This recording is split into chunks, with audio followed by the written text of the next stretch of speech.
Previously on the black ship. Wyatt closed his eyes for a moment. Then he opened them and turned to Cynthia. I promised you that I would tell you about my experience with the Drazan. He turned to Clara while a fire raged in his chest. Do you wish to know why I know what they do? Please, Clara said firmly. He snarled. Obey. Come now, children, form a line and obey my instructions.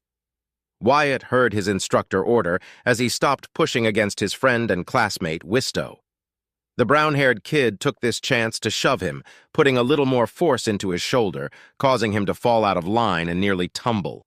Behind him, several more of his friends and other classmates laughed, chuckled, and giggled at his near blunder. Wyatt, for his part, was smiling mischievously. You cheated, he exclaimed, his voice soft to avoid getting the attention of Miss Carla. He certainly didn't want to miss out on recess again, or worse, being forbidden from going to Valak, the habitable moon in the neighboring system. He'd been so damn excited for the scheduled field trip, had done all his homework, got some of the best grades in class, and his parents signed the permits that allowed him to go. Wisto smirked. You snooze, you lose, Wyatt, he taunted. Wyatt huffed in indignation but accepted the result of their little game. Fine, you won. Happy? Very, Wisto remarked. Now I get to eat your Lakoa ration, too. Why do you like Lakoas so much anyway? They're tasty but feel so gross to chew on. The voice of Waldya coming directly from behind them got their attention. The two young boys turned to see the young girl with short black hair, giving them both a disgusted expression. You kidding, right, Waldya? Wyatt replied. Lakoas are so good. You can chew on them a lot and always crack. Yeah, and the gooey juice is sour but yummy, Wisto added, both kids ganging against their classmate and friend. But they're bugs, another voice protested, and the three kids turned to the front, where the black-haired wantum was glancing back at them, his expression crestfallen and sickly. Why do you like bugs so much? They're so creepy. Wyatt moved closer to his friend and draped an arm around his neck. Then why don't you give me yours, eh? I lost mine and I don't want to miss out on a tasty, crunchy, gooey Lachoa, he said with a wide smirk, only managing to not laugh by the skin of his teeth when he saw Wantum's face turn slightly green at his description of the bug. You can have it! Just don't say anything else about those things, okay, Wyatt? Wantum relented, and Wyatt released him, smiling victoriously as he did so. Too bad Waff didn't score high enough. I'm sure this is going to be a lot of fun, Waldya said suddenly, hoping to divert the conversation away from the bugs. Yeah, my big brother told me that Valak has a lower gravity, and we can jump higher, Wisto exclaimed, already imagining how much fun he was going to have. I bet playing tag or racing will be pretty funny. Keep your moon to yourself, Wisto. I want to know what it's like to be in space, Wyatt said, looking at the sky with longing and wonder. Space is dangerous, Wyatt, Wantum said. 2 of my uncles and Aunt Wumu died in an accident. I'll never understand what you see in space. It's just empty, Wisto added. I don't know either, Wyatt. My mom works in the space dock and she says she likes it. Space sounds pretty boring to me, Waldya said, then smiled widely. But visiting another planet? Just imagine how many other animals and plants there are. Space isn't boring. I mean, we're drifting in space right now. Space is everything. Exploring space is why we are here, Wyatt exclaimed enthusiastically before clasping his mouth shut when Miss Carla shot him a knowing glance from the front of the line. Sorry, he apologized, while his friends shared a quiet laugh. You're just dumbheads, he proclaimed, sticking out his tongue at his friends. Wyatt and his friends continued to walk, following the line made by his other classmates and other classrooms from his school. Thanks to the work of his parents, they could afford his education nicely, and he repaid in kind by scoring high notes and earning the right to study for another year, ensuring that he wouldn't become a destitute commoner. As he walked, he looked around the spaceport. It was a large collection of buildings and dozens upon dozens of landing zones for shuttles, fighters, gunships, and other small vessels waiting to go to the orbital space dock. The distant noise of engines coming to life caught his attention, and he looked in time to see a shuttle ascend to the heavens. He looked at it with longing desire. Ever since he could remember, he looked up to the stars, wishing to be there among the blackness of space. He was still just a kid. The thought of entering a guild or earning the grades and records needed to enlist in the Royal Navy and study at the academy was in his mind. But for now, he would enjoy his first trip to space and a safe time studying on another planet, or moon, as it was the case.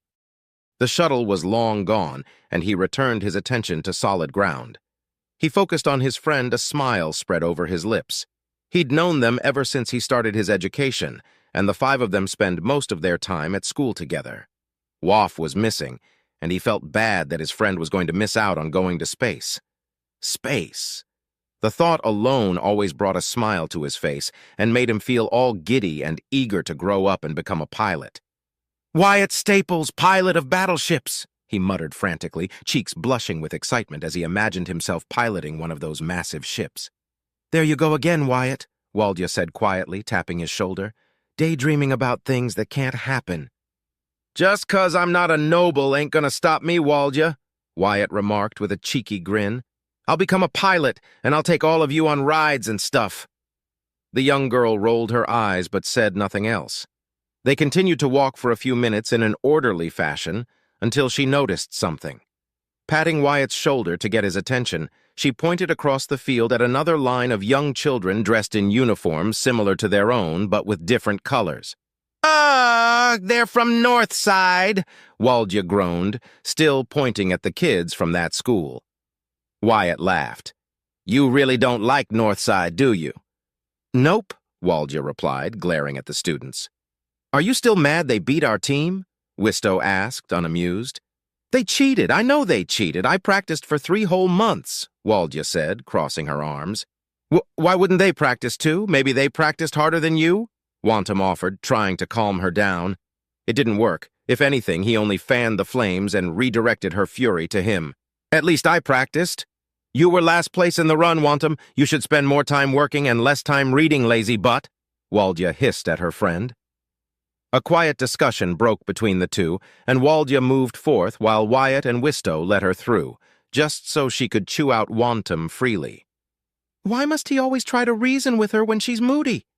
"She's more stubborn than you, Wyatt," Wistow whispered, afraid that the rowdy girl would hear him. "I'm not stubborn. I'm dedicated," Wyatt replied, matching his friend's volume. Then the two shared a laugh, and his attention shifted to the Northside students. Other than the colors of their school's district, their uniforms were identical. It was cheaply made, red with blue instead of the green with yellow uniform he was wearing. All schools competed against each other in various events, be it in exams or competitions, and many had rivals. His school, Forest Line, was Northside's rival and vice versa, though he didn't understand why. The competitions were fun, and he was part of his grade's competing team. Nothing of notice happened until Miss Carla blew her whistle and the line came to a dead halt. Every child instantly obeyed the command.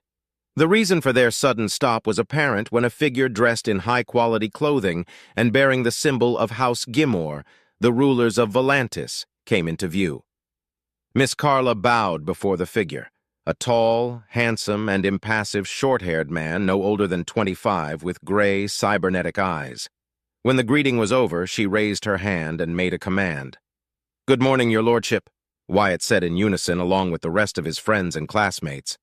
"Thank you for visiting us," he said, and noticed the man smiled slightly, pleased by the welcome.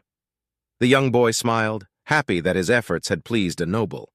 "I see that there are more children this year," Wyatt heard the nobleman speak as he walked down the line of children while Miss Carla walked at his side but kept her distance from the nobleman. "Oh yes, your lordship. Our students have truly excelled for the past 2 years. Many show promise and intelligence that should ensure a capable and educated, highly productive working force once their studies are concluded," Miss Carla said, smiling, trying hard to not brag about the progress of her students. "Huh," the man snorted, eyeing each kid with contempt. "That, or commoners simply cannot resist the urge to reproduce," he stated, unimpressed. He didn't know why, but Wyatt felt like the noble wanted to say something else. Something hurtful, but barely managed to hold back his tongue. That was all right. He was a noble. His parents and his teachers always told him to obey and respect nobles because they were superior to mere commoners. Only the noisy Mr. Warlow seemed to have a different opinion. "I assure you, your lordship, that my students are, in fact, efficient and intelligent. For commoners, that is," she added shortly after. "I suppose. Nothing much can be expected from commoners. But as a member of House Guymore, I have been chosen to oversee this trip and give credit to their competitive skills. House Guymore extends its protection over our territory, and as such, it is part of our duties to ensure this frivolous exercise is carried out." He sighed tiredly. "Some traditions are rather boorish and obtuse, don't you think so?" "Of course, your lordship. However, they are traditions for a reason, yes?" Miss Carla replied in a non-committal manner. Wyatt frowned. He hated hearing smart-sounding words. He didn't know what they meant. But something told him those words were not nice ones.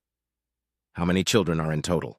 the noble asked, and his voice became harder to hear as he walked down the line.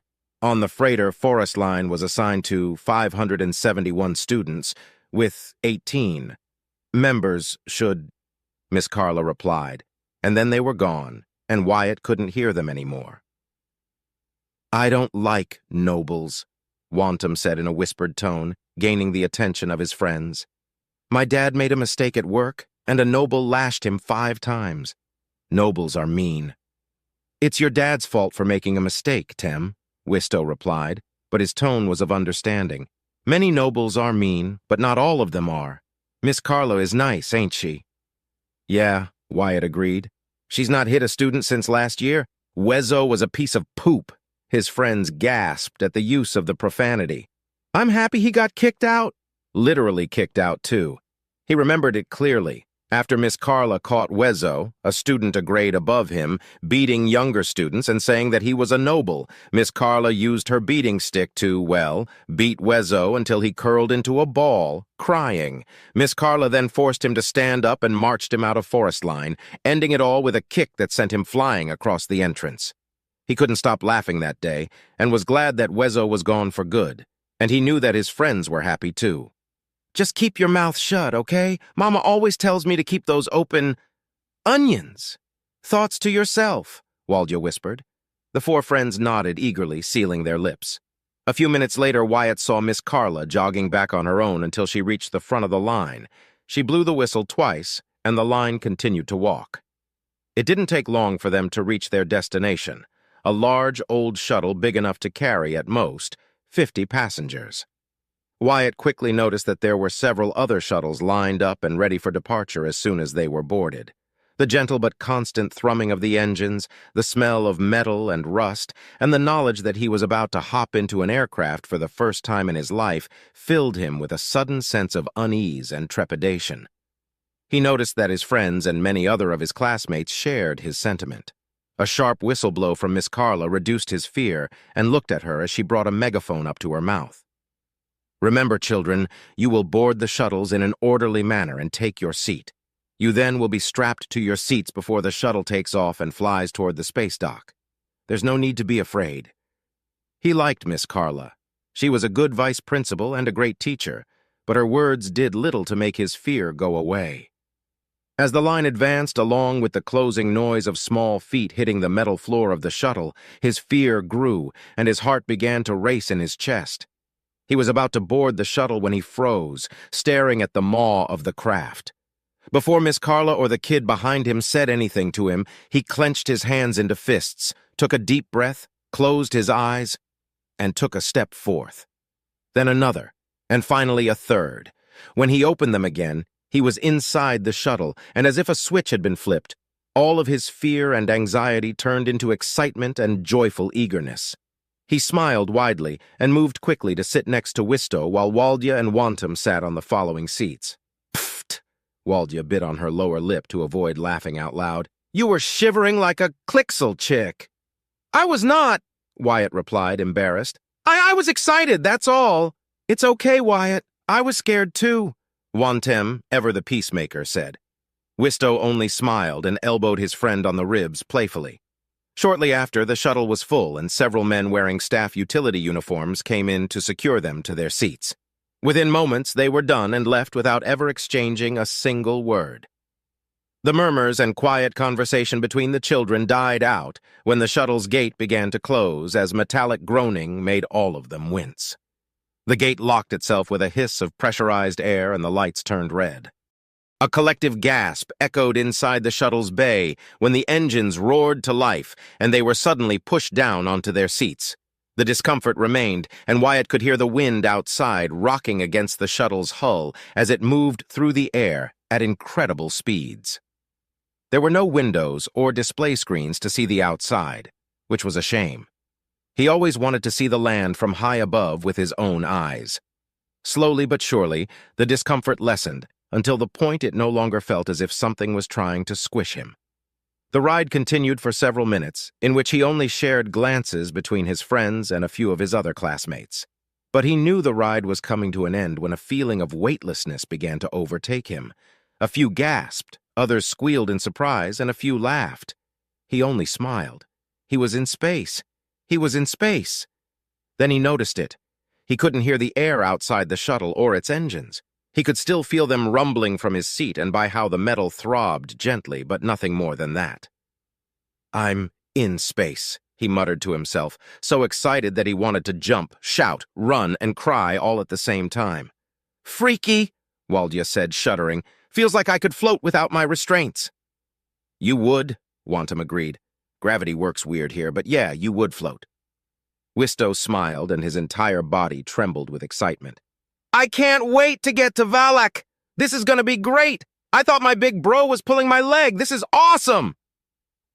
The muttering noises spread across the shuttle's bay until the feeling of weightlessness increased for a few moments before disappearing completely. The roaring of the engines returned, and a moment later the groan of metal pressing against metal was also heard. Wyatt felt an eternity pass as the faint noises of more shuttles arriving and the clamoring of boots reached him. Finally, the gate hissed and groaned. The red light turned white, and the gate began to lower itself to reveal that they had arrived at the space dock. Similarly, when they departed, several men wearing uniforms rushed in and began to unbuckle their seats. When they were done, they left, and moments later a noble wearing a Navy uniform came into view. "Right side, stand up and march out in an orderly fashion," the man ordered, utterly disinterested in the kids. But the kids obeyed and slowly made their way out of the shuttle. Before the last in line could walk out, the noble spoke again. "Left side, stand up and follow." Wyatt and his friends stood from tier seats in unison alongside his other classmates and obeyed the orders from the noble. When he made it out of the shuttle, he marveled at the sight before him. The landing bay was huge and completely encased by metal. Numerous shuttles lined up next to each other, all of them unloading their cargo. He couldn't immediately see where they had arrived from until he noticed the shimmering glow of a kinetic field at the far, far end of the bay. The familiar whistle made itself known a few moments later, and he turned to see Miss Carla lined up with the rest of the school's staff and teachers selected to guide and watch over them during the trip. "Forest line, follow me, don't step out of line," Miss Carla commanded, and the students obeyed diligently. Being in the first group, Wyatt marveled at the sight of the walls and architecture he'd only seen in books and videos. To anyone familiar with the station or principality's standard design, it was nothing to gawk at. But for a kid who dreamt of being among the stars, everything sparkled with wonder. "I thought it was going to be cold," Waldia said. "Space is cold, right?" "Maybe outside," Wantum replied, unsure. "Smarty Pants don't know?" Wyatt poked, but Wantum just shook his head and Wisto chuckled. After long minutes of a mostly silent walk, they arrived at a large room where many adults were waiting for them alongside a huge amount of containers and folded clothes. Miss Carla stopped, and the other staff members guided the rest of the first group while the rest of the line waited outside.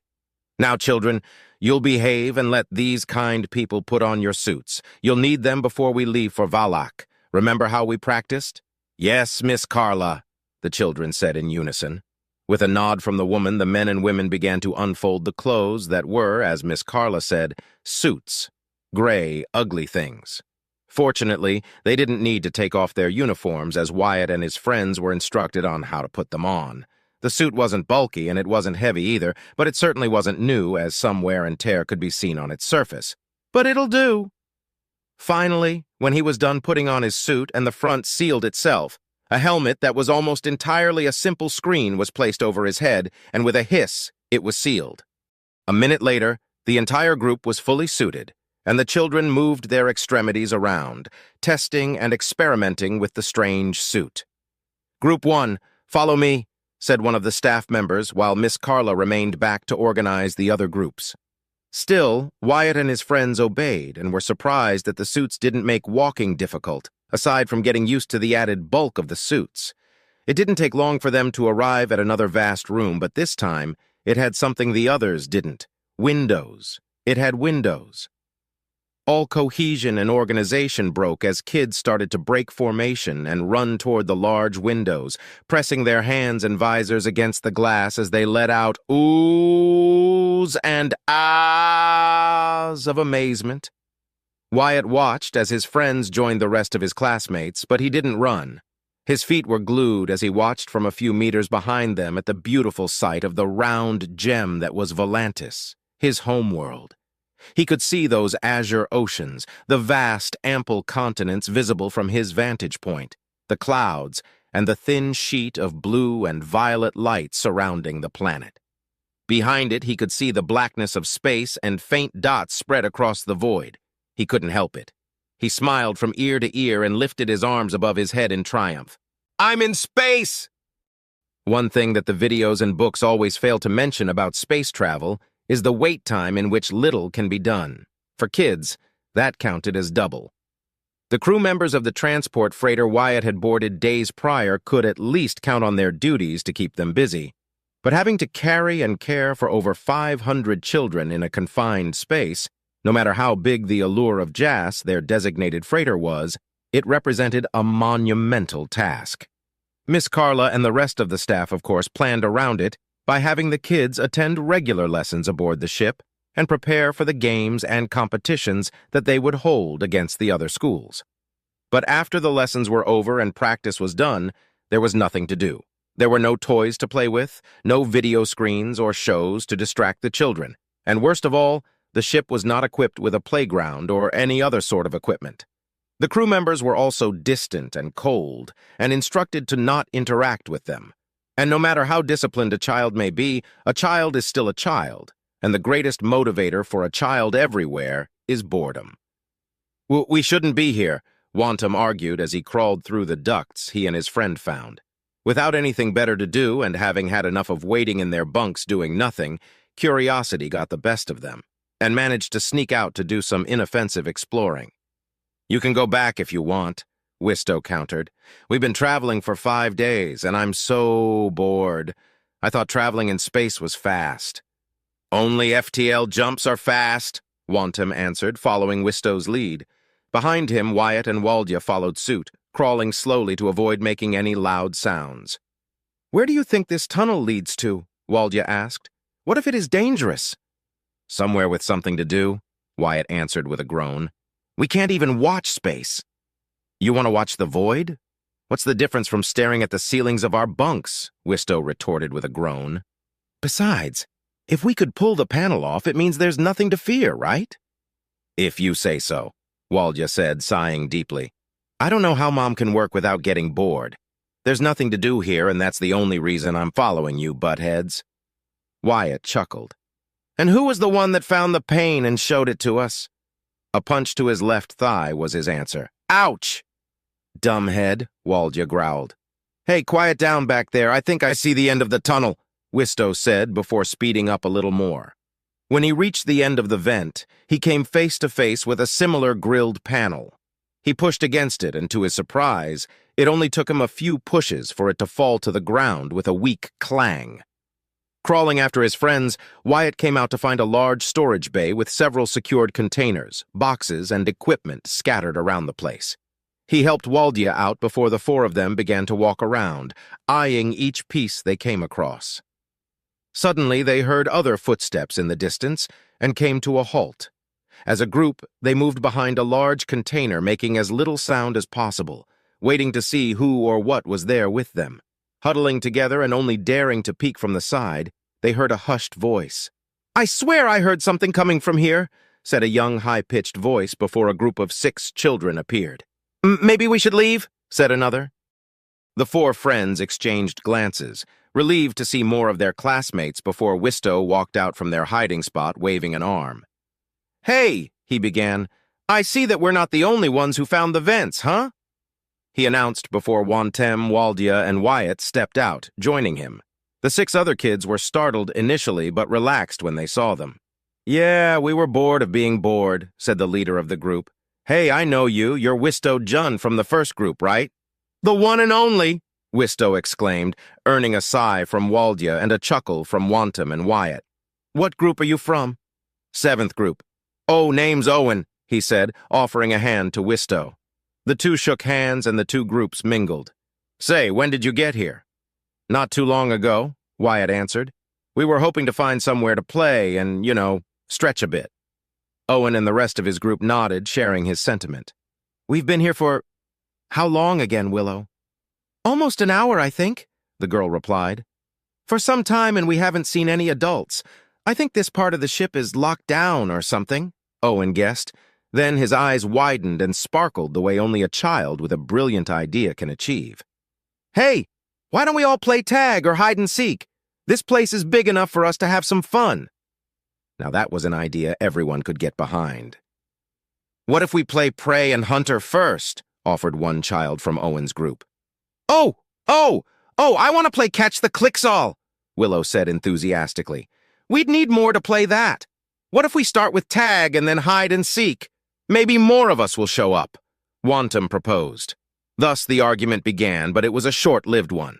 An agreement was reached, and tag would be the name of the game, with Wyatt volunteering to be the starting it. He loved tag, and unlike his friends, he enjoyed being it. After giving his classmates a 5-second head start, he broke into a run. He didn't go right after Wantem, the slowest of them all. Instead, he focused on another target. Doing his best to scatter his classmates around, he smiled when he saw Wisto trying to hide behind a container. Tag! He shouted only loud enough for Wisto to hear him. He let a few seconds pass before running behind the container and hiding next to a worried Wisto. That was fast, he noted in a hushed volume. Kinda like we are. Wyatt was about to execute his plan, but his friend's words intrigued him. What do you mean by that? Oh, right, you went to the toilet, Wisto recalled. Miss Carla was talking with his lordship and said something about being out of formation with the other ships, he shrugged. I don't know how that can happen in space, though. Miss Carla then complained that we were half a day ahead. He paused for a moment. I think his lordship ordered the ship to go faster because he wanted to get to the Valak first or something. Cool. Then that means we'll get to see Valak first and run around like you wanted, Wisto, Wyatt exclaimed with a smile and patted his friend's shoulder.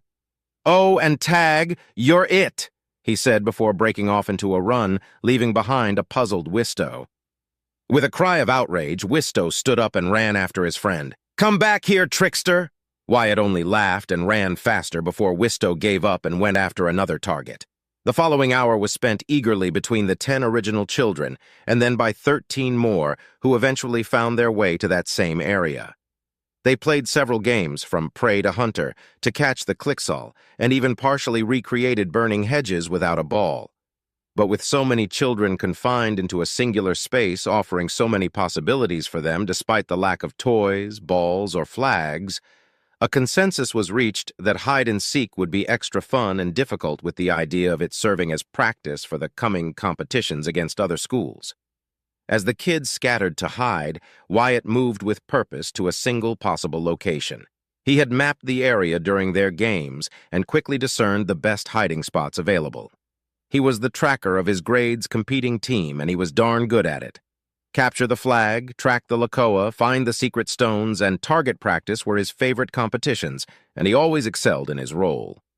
Defeats stung, but he didn't mind them much. He valued having fun more than winning or losing as long as he could do it along with his friends.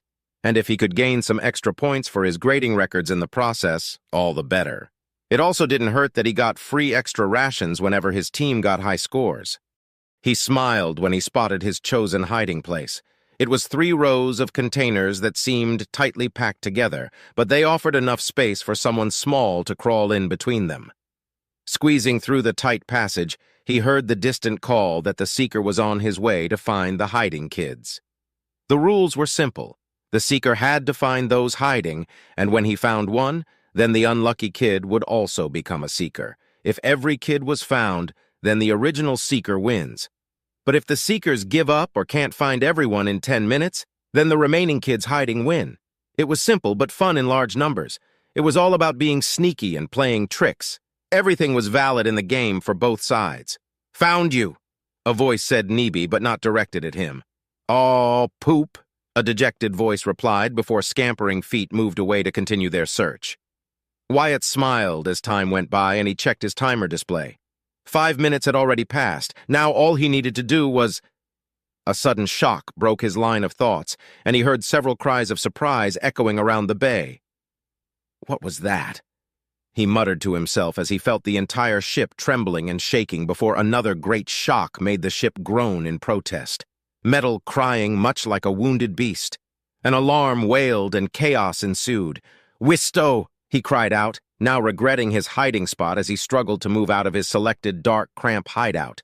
"Wantum! Waldia! I'm here, guys!" He shouted for his friend's help, but the sirens were too loud, and the panicking cries of almost 24 children complicated things tremendously. A third shock followed, this one much, much closer than the others, enough that it rattled everything in the bay. Wyatt felt his head hit the hard surface of the container behind him, and darkness overtook him. When he woke from his slumber, the first thing he noticed was that his head hurt, but he didn't feel anything wet, so he wasn't bleeding. That was good. The second thing he noticed was that the alarm was gone, and so were the cries of his friends and classmates. "Wistow?" he called out, his mind still in a haze but quickly regaining his senses. "Guys, what happened? Are we in trouble with Miss Carla?" he asked, afraid of what Miss Carla would say to them, and regretting having broken the rules just because he was bored of doing nothing. He started to crawl out of his hiding spot when a sudden cry of terror froze his blood, and he stopped where he was, unable to move. Another cry of terror followed, then a cry of pain, then... silence. His legs trembled in fear, not knowing what was happening, but whatever caused those screams was not a good thing. "Wantum," he whispered, trying in vain to reach out to any of his friends. "Waldia?" He didn't move from his spot. He was too frightened to dare. His cowardice was rewarded a few seconds later when he heard gunshots and the hissing sound of laser weapons discharging. More screams followed, angry noises and heavy metal boots. Then he heard the squirming, wiggling sound of something heavy moving fast. Many somethings. Another cry of pain and a shout of defiance before the doors of the bay were open and people rushed inside, firing wildly. He could now hear the voices clearly as they moved closer and closer to his hiding spot. "Stop them! I command you to stop them! I'm out of ammo! Where did they come from? They found us! Close the doors! It's too late! The last voice suddenly stopped and the slump of a body hitting the deck was heard. "No, no, please, no, I have a family!" a man begged, and then he too was silenced. A mighty cry of fury came from someone, and the wiggling noises responded in kind. The screaming voice died out a moment later. One by one fell until only one person remained. Wait, I surrender!" the voice, nasal and desperate, exclaimed. From his hiding spot, he couldn't see all that well, but he recognized the clothes of a noble. He also was able to see 4 of the wriggling figures that made those awful, creepy noises. They were tall, dressed in strange suits, and were definitely not human. The things were standing on 4 legs, oddly bent and angled legs that supported their long, lanky bodies. Instead of arms, they had several vines sticking where their shoulders and shoulder blades should be if they were human. The more Wyatt looked at the non-human things, the uglier they became. 4 spindly arms stuck out from their bellies, and a bulbous head with, admittedly, pretty and colorful petals that made them look so strange. They were like plants, and Wyatt saw that they had beady black eyes, many of them, and no mouth. He wondered how they talked without a mouth when he remembered watching a video during a class about the creatures he was seeing right now. They were Drazan, evil aliens that ate people. Now he was even more scared, and he wet his suit, trying to remain as still as possible. He saw the noble slap his left wrist and bowed before the Drazan. Please, hear me out. I surrender. I am more valuable to you alive than as cattle, the noble said, and Wyatt recognized him at last. He was messy, with sweat pouring down his face and tears threatening to fall down his cheeks. The Drazen stopped and their petal waved in harmonious colors for a few seconds. Then, the tallest one present stepped forth and pointed a vines tipped with a dagger-like claw at the noble. Amusing joke. Feed speaks. A monotone voice of a translator AI came from its suit. Yes, yes, I speak. I offer you a bargain, the noble said on the verge of tears, legs shaking in panic. Bargain offer? Feed is feed. Your meat good. We no deal with cattle, animal, the Drazen replied. Then you won't lose anything if you hear me out, will you? He insisted. You want more food? I can give you more. The Drazan's petals seemed to agitate. Feed lies tricks, old ineffective for cattle. You feed. I do not lie, he pressed on. I'm sure you detected the other freighters coming, yes? He said, and the Drazen went silent for several moments. Only their petals changed colors continuously. If you agree to let me live and give me a shuttle, unharmed, I will ensure that those ships will be within your clutches and won't put up a fight, he said, breath rasping. You already took the space dock over Valak and this ship, but that's nowhere near enough feed for you, right? He asked with a desperate smile spreading across his face. Wyatt could only hear in disbelief what the noble was saying. He was willing to give the Drazen so many children in exchange for his life? He was noble, a Gimor at that, and his life was of course greater than a commoner's. But nobles lead and commoners obey. Weren't nobles supposed to protect the lives of the commoners who served them? Intrigued, captivated. Offer tempting, the Drazen replied after several seconds of silent deliberation. The noble placed his arms on his chest. I could still breed, but why bother with a mere haul of 77 kilos of meat when you can have tons more? Question intrigue. Vessels filled with sprout seedlings? The plant alien asked. Almost entirely of nothing but children. Yes, tender, tasty meat for you to enjoy. Delicious feed. Think about how many you can then turn into cattle. All of that for a single life, and you'll get them without expecting a fight from them, the Gimor said without a shred of compassion nor consideration. Excited, eager. Feed offers good terms, suspicion treachery. Why trust the words of feed? The Drazen asked, before reaching with its extended vine at the frightened Gimor, drawing a line across his cheek, making it bleed.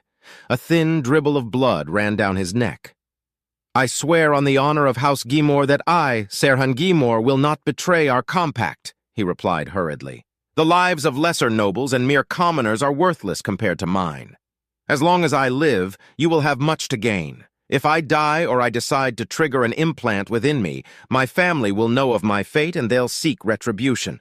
They'll come here because they know I'm here. You will have to run away, and that means leaving behind much of your precious feed. That was enough for the Drazen to retract its vine. Serhan smirked.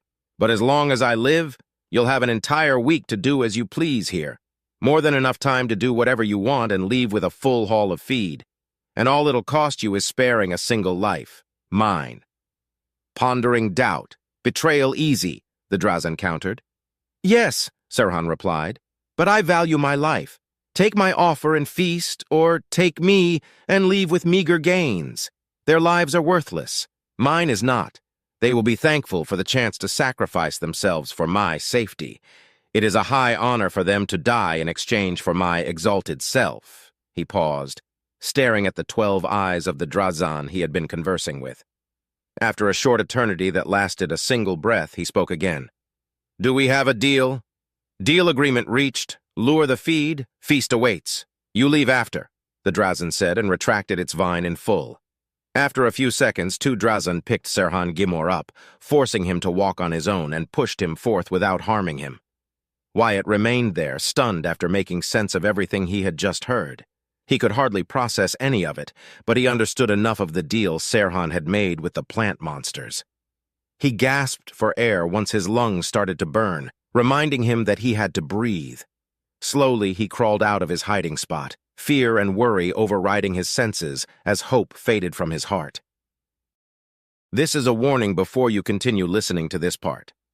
Chapter 20, Part 2 carries an 18-plus rating featuring vivid scenes of the Drazen eating, which the author describes in masterful detail. It's not for the faint-hearted, so if you'd like to skip to Part 3, it should be available now in the playlist. There will also be a link in the description below. Now, the Black Ship continues. The Drazen and Serhan were long gone by the time he stepped into view, and he froze when he saw the bodies of 6 adults lying on the ground, unmoving, and with lethal laser wounds on their bodies. He was staring at dead bodies. His stomach lurched and he tore off his helmet before he fell on all fours and puked. He breathed heavily for several moments before he heard the echoing movements of the aliens approaching. Panicked, he ran away as silently as he could without a direction in mind. His body did the work for him, and before he knew it, he was crawling through the same vent he and his friends had used to sneak into the bay in the first place. When he reached the end of the vent, he discovered the lid had been discarded, and his heart skipped a beat when he saw some blood on the floor and the arm of a dead body blocking his way. Without another choice, he pushed the arm away and stepped out of the vent, careful to avoid stepping on the pool of blood. Looking around the hallway, he saw a few scattered corpses. Most of them were adults, but he saw 2 that were not too long ago his classmates. How long had he been knocked out? Was everything he was seeing a nightmare? As much as he wanted that to be the case, he knew it wasn't. His head still hurt a little, and you couldn't get hurt in dreams. "Wisto?" he said softly, walking awkwardly as his steps squelched a little thanks to his pee. "Miss Carla?" No. A panicked cry caught his attention, and he turned to his left only to see 3 of his classmates run out of a bunk room down the hallway. A Drazen came after them, and he froze. The alien shot one of his classmates in the back, and he fell to the ground, shattering his helmet but didn't move again. The alien quickly caught up to the 2 remaining children and captured them with its vines, securing them tightly while they squirmed, cried, kicked, and did everything in their power to free themselves from its grip. Nothing worked. Wyatt felt his heart stop when the Drazen stopped to look down at him with 12 unblinking, lidless eyes. Then he felt a vine wrapping around him and he went limp. He didn't fight it.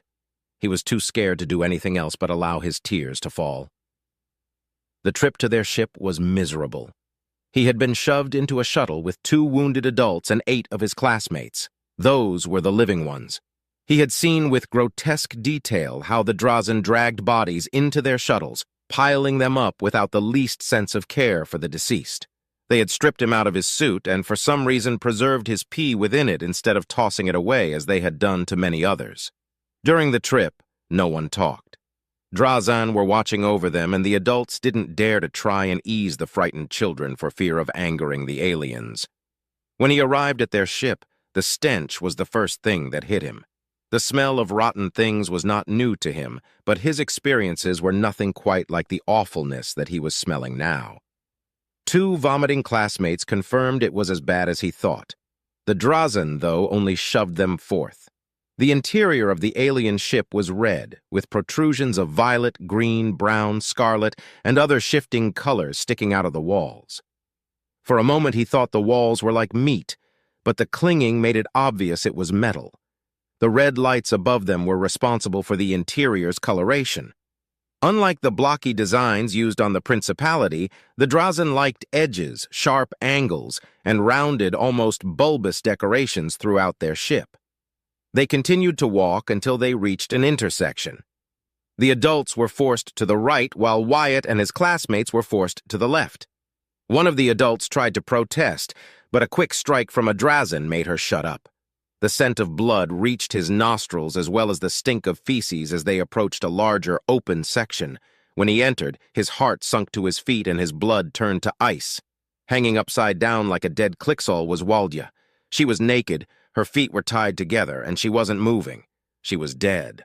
Her eyes were lifeless, staring at nothing, and her expression was frozen, showing pure terror. Her throat had been slit and blood trickled down into a large container. Next to her, several more of his classmates joined his now deceased friend. He noticed a series of tubes sticking to their bellies, and something flowing through them to who knows where. Waldya, he muttered in pure horror, his vision blurry as tears didn't stop pouring out of his eyes. Wyatt! The voice of Wantum caught him off guard, and he turned to his right, where Wantum stood with some of his other classmates, while Drazan examined them. "Wantum!" he wanted to cry out, but his voice was barely above a whisper. His eyes widened when a Drazan holding a beeping instrument unceremoniously broke Wantum's neck right in front of him. The death of his friend was the breaking point for his classmates, and they began to cry in terror, voiding their bowels in the process and trying to run away. The aliens simply held on to them or lashed them with their vines, pain overriding their sudden fear and panic. For his part, Wyatt could only watch as Wantum's body spasmed on the floor, gurgling for air that wouldn't come. A Drazan nonchalantly tore away his clothes and then picked him up, setting him up next to Waldia before slicing his neck, allowing his blood to flow freely. The tubes he'd seen earlier were then inserted into his belly, and liquid began to flow out of his body. Wyatt looked up when a shadowy figure set upon him, only to find the same Drazan that had killed his friend. He stared at it, all emotion drained from his body, and then it moved to the side. Before he could process what had just happened, another Drazan urged him forth and away from that area. The young boy walked through pure inertia, his brain unable to process all the horrors happening around him quickly enough to form any coherent thoughts. All he knew was that he had been captured and that he was doomed. He didn't know for how long he walked, but when he reached his new destination, he was unceremoniously shoved into a holding cell where a dozen of his naked classmates huddled together in the back. Before the Drazan could remove his uniform and close the gate, an angry man shouted, fueled by rage and fury, "Go to hell!" An explosion followed his declaration, and the Drazan was sent flying back. Smoke, fire, and cries of pain and fear erupted like an orchestra. Wyatt covered his ears as the ringing pain of the explosion shook some sense into him, enough to see a few adults jumping on the other Drazan in the room, using their own claws to stab the aliens even as the Drazan slashed at them desperately. He was shoved to the side by his fleeing classmates. Seeing this as their only chance of freedom, they embraced it with reckless abandon. The young boy didn't think about anything. He just acted.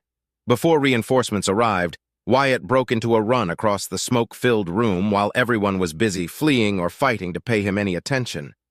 His keen eyes detected something through the smoke. It was small, but it was there. He would fit. The experience gained as a tracker didn't lie to him. He spotted a vent that had been torn open by the force of the explosion. He crawled inside it and moved away a few seconds before more Drazan arrived to quell the sudden uprising. Knowing that going back meant he'd join Waldia and Wantum eventually, he continued to crawl through the foul-smelling vent, moving slowly to avoid making any noise and evading any loud noise. His vision was blurry, his heart was pounding, and he couldn't control his ragged breathing. He didn't know how long he crawled through the vents, going from one direction to another, backing away, and getting lost in the maze of things until he found another vent without a lid on it. He cautiously approached, no longer breathing hard but still terribly terrified of being found, and saw a smaller room with no Drazan in sight. He found the courage to peek his head out, only to find that, somehow, during his time crawling through the vents, he'd made it to one that was close to the ceiling rather than on the floor. What he saw in that room would have made him vomit if he had anything in his stomach anymore. He'd seen more dead bodies being drained, so many dead bodies. He'd seen more of his classmates and other adults being killed. He was tired. His knees and hands hurt. He wanted to sleep, but he was too afraid to do it. The worst had been seeing a Drazan eating. Now he understood why they didn't have a mouth on their heads. Their heads weren't heads. He had no idea how that worked, it just did. Their tiny mouths, if they could be called that, were on their chests, and they opened up to reveal the true monster. It slurped on a bowl filled with a brownish, oozing liquid. It fed slowly but greedily, clearly enjoying its meal. The colors of its petals swirled in exotic patterns that were beautiful to behold. How could something so pretty come from such a horrible monster? But now, he'd just discovered what the alien had been eating. There were pieces of human body parts scattered around several tables. Hands, legs, ribs, everything. On another table rested fine-cut pieces of meat, tendons and tongues. On yet another table there were bones, some half-crushed, and others resting inside a grinder. One another, a series of bowls with dirt in them rested peacefully. Wyatt choked up a scream when he made out the head of Miss Carla, and right next to her, the head of Wistow. His eyes filled with tears again, and he barely managed to bite his lower lip to stop himself from whimpering when he heard a door open. He backed from the edge slowly, but not enough to avoid seeing something that would be burned into his brain for all time.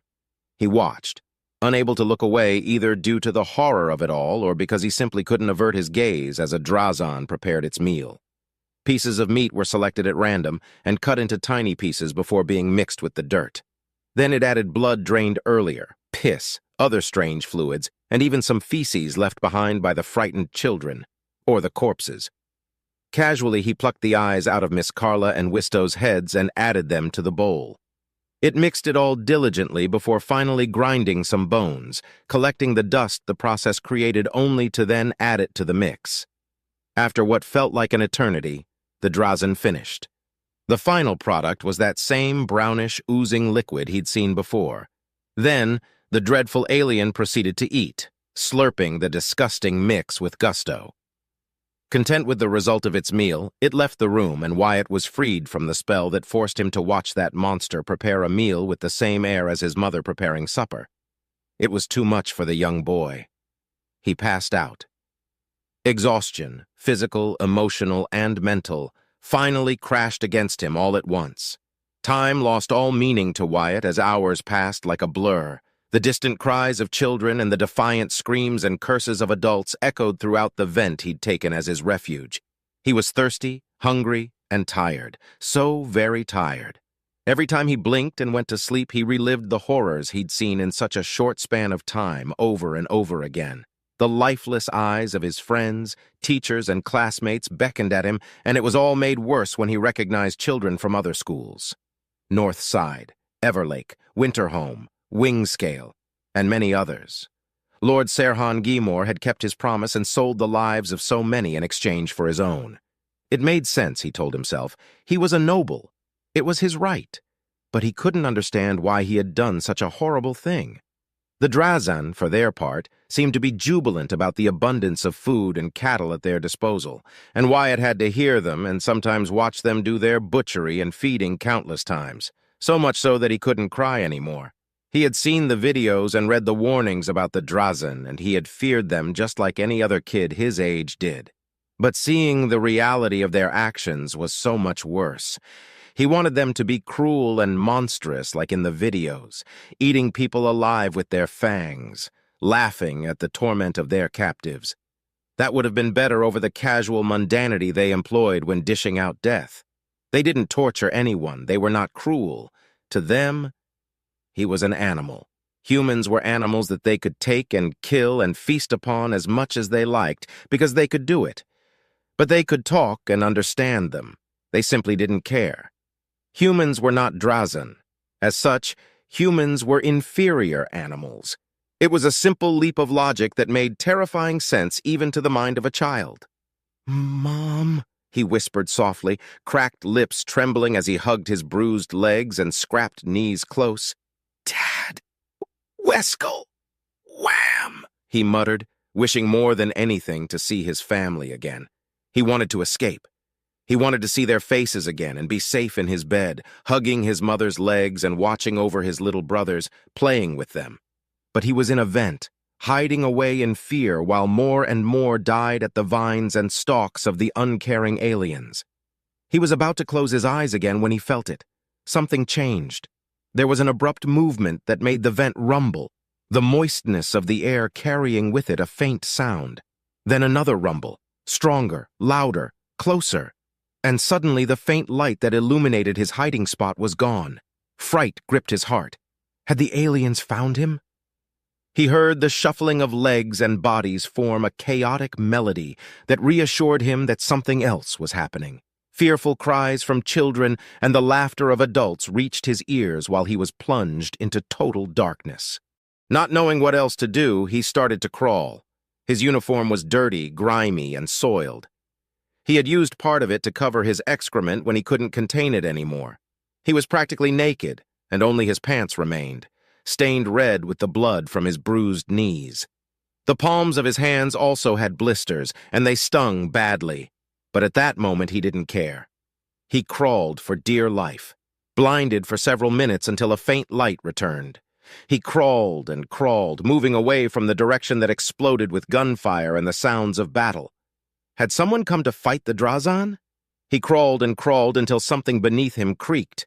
He had enough time to look down at a lid before it gave way beneath his weight. "Ah!" he screamed in surprise before landing on the cold, hard ground. He groaned in pain and rolled over to the side in an attempt to ease his aching chest and stomach. He blinked, dazed, and felt something warm trickling down his nose. The pain came a moment later, and he touched his injured forehead. The momentary dizziness passed, and he stood up, not knowing where he was. He quickly remembered that he was exposed, but there were no Drazan in the large room that was mostly empty, except for the 24 rows of tables containing some sort of willing plants. Above each sprout, there was a syringe drop, feeding onto them the same nasty ooze the Drazan ate. It took Wyatt 10 seconds to figure out that he had somehow landed in a nursery. On a corner next to a butchering table were several corpses piled up, and he choked at the sight. They were gray, already drained from all fluids. The shuffling steps of a Drazan snapped him out of his stupor. Moving without thinking, he moved to the only possible hiding spot. His stomach lurched, but that didn't stop him from shoving the corpses aside and wriggling his way beneath them. He was already used to the rancid, rotten meat smell of the ship, but the decaying bodies were a new experience from so up close, and he gagged, nearly puking whatever bile was left in his stomach. The door opened, and a Drazan rushed in, closing the gate behind it as it quickly turned to tend to the sprouts. Wyatt watched, hands covering his mouth, as the Drazan stopped abruptly, looking up to the vent and then down at the discarded lid and the blood he'd left on the floor. The young kid felt the hateful eyes of the Drazan turn to his hiding spot as its petals shone brightly with intense red, orange, and black shifting colors. It approached slowly while regularly peering from side to side for good measure. Wyatt was trembling hard, his eyes wide open as he watched the tall, horrid alien approach carefully. It stomped less than a meter in front of him, causing him to jerk back on reflex. The corpse above him shuffled, and that was enough reaction for the Drazan to strike. Faster than the eye could track, it lunged a vine at the corpse, piercing it from side to side. Wyatt closed his eyes, tears falling out as a gnashing pain tore at his left side across his ribs. He wanted to scream, but he was too afraid to even whimper. The Drazan retracted its vine and brought the claw-tipped end to its eyes, analyzing the fresh blood staining it. The colors of its petals swirled, and its vines bristled in anger. It shoved the corpses out of the way only to find him there, cowering amidst corpses and looking up at the alien with unbridled terror. The door opened at that precise moment. The Drazan turned to face the interlopers and received a deluge of bullets in response. It then slumped to the floor, dead, bleeding yellow and dark ichor onto the metal floor. "Target down! Found the nursery!" a voice called out. Wyatt, trembling and frightened beyond measure, looked up at the 5 Marines entering the room, searching for more enemies to kill. The one at the front of the group saw him and stopped. "Holy shit! We got a living kid here. Delta 2, take him out of here yesterday," the man ordered. "Understood," Delta 2 answered, holstering her weapon and rushing to the trembling, frightened Wyatt. She picked him up and held him close to her. Wyatt wrapped his arms around the armor-clad woman for dear life as she broke out into a run. White noise filled his ears and time slowed to a crawl around him. Nothing made sense as everything was nothing more than a blurry haze. He didn't know when or how it happened, but when he regained a sense of things, he was sitting in a medical bay with a nurse tending to his wounds. He looked around with tired, drained eyes and saw several more wounded children and a few adults. Most of them were crying, others stared at nothing with wide, lifeless eyes. Surrounded by other humans, he was safe. He had survived. He was alive by pure, unfair luck. His friends were dead. He saw Wantum and many of his teachers and classmates die right in front of him. He witnessed the methodical, casual brutality of the Drazan firsthand. But he was alive. He would see his parents and siblings again. He would listen to Mr. Warlow's rants. He would taste the stew of the old lady, Mrs. Uvol, once more. You're a brave young man, the nurse said, finishing patching his hands. You're safe now, kid. A whine escaped his throat. At long last, Wyatt cried out in anguish. APNV Nor Navio, Medical Bay. Clara and Cynthia could only stare at Wyatt with a mixture of pity, sorrow, and shame. Throughout his entire retelling, the pilot never once cried. Not a single tear was shed. The pain was palpable with every word he spoke. The anger and the sadness was intoxicating. The atmosphere around him was thick, choking. But they stood put, listening to every word, never interrupting him until at long last he finished with a lengthy, soul-wrenching sigh. That's why I know the Drazen, he said coldly. I can't begin to imagine, Clara began, but didn't know how to react to such a story. She wasn't ignorant of the atrocities carried out by the Drazen, but she'd never heard such a personal, gut-stabbing story before. Wyatt shrugged. It doesn't matter. Of course it matters, Cynthia hissed. She was used to slaughter from a young age, but even her limits were tested after hearing Wyatt's retelling of events. His memory was clear and vivid, a blessing and a curse. It wasn't your fault. Wyatt turned to Cynthia and stared at her with cold eyes. I know it wasn't my fault. I was just a scared kid. What could I have done to save my friends? I wouldn't be here otherwise, he said, frowning. Honestly, despite those words, it wasn't your fault. The doctors and the therapists used it all. The fucking time. I grew sick and tired of hearing them, as I grew sick and tired of being seen with pity. The two women averted their gaze slightly. Wyatt sighed. I did not mean to offend you, he corrected quickly. That's not the pity I was talking about. Then what is? Cynthia pressed gently. Of my school. I was one of the only 172 that survived. One of the 1,026 in total, Wyatt said, clenching his hands. I told them about Sirhan Gimor's deal, and no one believed me. They thought I hit my head. Too hard, and I imagined it. He let out a mirthless chuckle. Pitied me for being delusional and spreading lies about Sirhan Gimor? Clara and Cynthia exchanged a glance, already suspecting what Sirhan had done and how the events had been morphed in his favor. Clara placed a hand against the pod and asked, What did the official report say? That Sirhan Gimor masterfully eluded the Drazen forces and retreated to call for reinforcements and valiantly rescue his loyal subjects.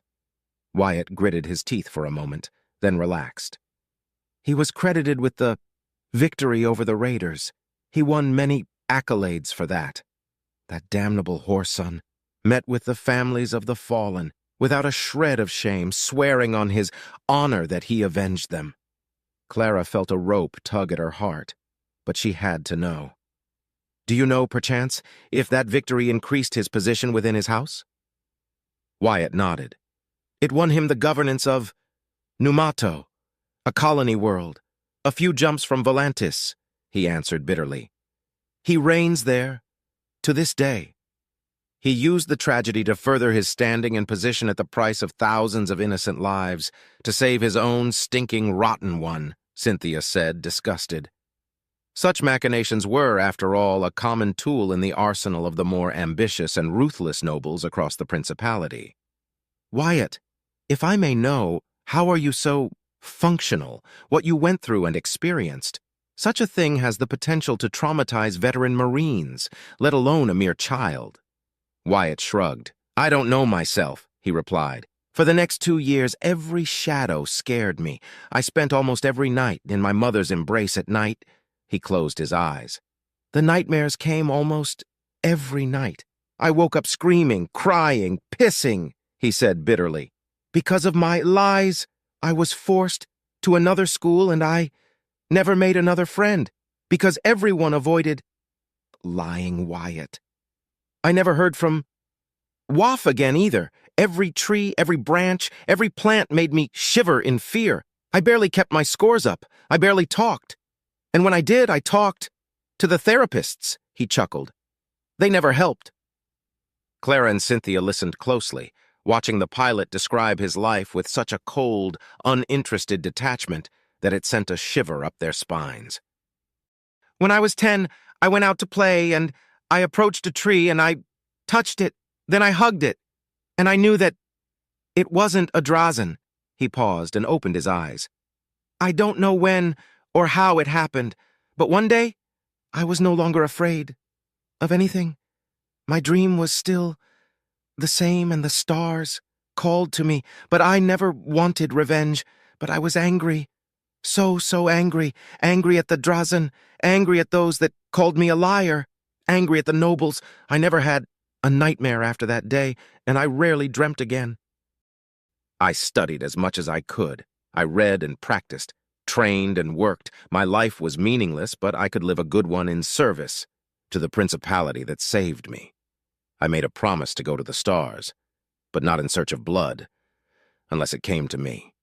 If I can save lives for the exchange of a worthless commoner, then I'll die happy. Clara looked down at the pilot, the man she judged as a true knight, and felt nothing but sorrow now that she witnessed how broken he truly was. His mask was strong and forged in the fires of adversity and unimaginable pain and suffering. But now she could see the obvious cracks, like crashing waves against rocks. Sadness crashed against her heart. But I won't die a stupid death. Honor is worthless, and if I ever meet Serhan Gimor again, I'll kill him. I'll kill him even if it kills me. My friends and Miss Carla and my classmates and everyone else deserved to live. They deserved better. Better than a cowardly noble that traded their lives away. Wyatt cried out, and finally tears appeared in his eyes. Cynthia frowned, concerned. Wyatt? Wyatt glared at empty space and gritted his teeth tightly. His eyes reddened with pure rage. Wyatt! Calm yourself, Clara said, leaning forth against the glass while the pilot started to struggle against his restraints. Alert! The patient's heart rate and blood pressure are increasing to dangerous levels. Applying sedative, announced the Medicare AI. Wyatt didn't hear any of them. They didn't deserve to be eaten by the Drazen. Do you hear me, Serhan Gimor? I'll fucking kill you, you whoreson. You'd better hide from me, or I'll drag you to the Drazen myself. Wyatt! Cynthia and Clara cried out at the same time when they saw blood dribbling out of his nose and his veins bulging against his skin. His eyes were disoriented, lost in a haze. The raging man fought against his constraints for a few seconds, but the fight left his body quickly. His ragged breathing weakened, and his eyes returned to normal. Wyatt returned to his senses and turned to the two women looking down at him with worried expressions as tears fell down his cheeks. When was the last time I cried? He thought to himself as consciousness began to leave his body. I'm just a commoner. He sighed, and a second later, darkness embraced him once more.